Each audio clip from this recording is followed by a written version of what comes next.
একটা বোতাম চাপলেই একটা শহর মুছে যেতে পারে পৃথিবীর মানচিত্র থেকে মাত্র কয়েক মিনিটে।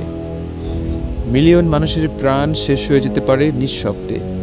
হ্যাঁ, এটাই পারমাণবিক অস্ত্র, বিজ্ঞানের সবচেয়ে ভয়ঙ্কর আবিষ্কার আর মানবতার সবচেয়ে বড় হুমকি। আজ আমরা জানব এই ভয়াল অস্ত্রের ইতিহাস, বর্তমান এবং ভবিষ্যৎ নিয়ে।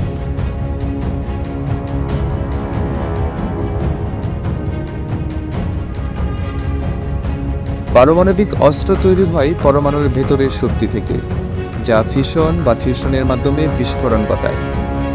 এই একটি মাত্র বিস্ফোরণে তাপ, আলো, তরঙ্গ ও বিকিরণ ছড়িয়ে পড়ে হাজার কিলোমিটার দূর পর্যন্ত। হিরোশিমা ও নাগাসাকি দুটি শহর, দুটি নাম যেগুলো আজও পৃথিবীকে স্মরণ করায় এই অস্ত্রের ভয়াবহতা।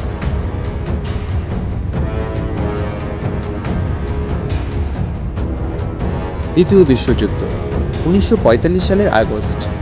যুক্তরাষ্ট্র হিরোশিমা ও নাগাসাকিতে ফেলে বিশ্বের প্রথম পারমাণবিক বোমা। প্রায় 2 লক্ষ মানুষ মুহূর্তেই মারা যায়। শুরু হয় এক নতুন যুগ, পারমাণবিক যুগ। এরপর শুরু হয় ঠান্ডা যুদ্ধ, যুক্তরাষ্ট্র বনাম সোভিয়েত ইউনিয়ন। শুধু প্রতিযোগিতা নয়, ছিল এক বোতাম দূরত্বে ধ্বংস। আজ বিশ্বের হাতে আছে প্রায় 13,000-এরও বেশি পারমাণবিক বোমা। সবচেয়ে বেশি আছে রাশিয়া, প্রায় 6,000, যুক্তরাষ্ট্র প্রায় 5,500, এরপর চীন, ফ্রান্স, ব্রিটেন, ভারত, পাকিস্তান, উত্তর কোরিয়া। ইসরায়েল আনুষ্ঠানিকভাবে স্বীকার না করলেও শক্তিশালী পারমাণবিক ক্ষমতা রাখে বলে ধারণা। একটি দেশের ভুল সিদ্ধান্ত মানে সারা বিশ্বের ধ্বংস। একটি বড়সড় পারমাণবিক যুদ্ধ মানে নিউক্লিয়ার উইন্টার। সূর্য ডেকে যাবে ধোঁয়ায়, শস্য জন্মাবে না, খাদ্য ও পানি সংকট শুরু হবে।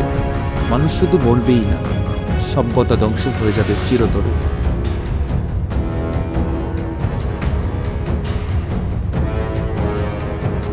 পারমাণবিক নিরস্ত্রীকরণ এটাই একমাত্র পথ।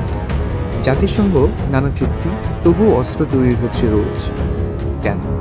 কারণ ভয় আর শক্তি, এই দুটি দিয়েই চলছে রাজনীতি।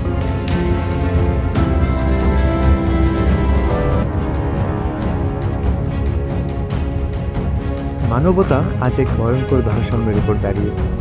একদিকে শান্তি, আরেকদিকে এক বোতামে ধ্বংস।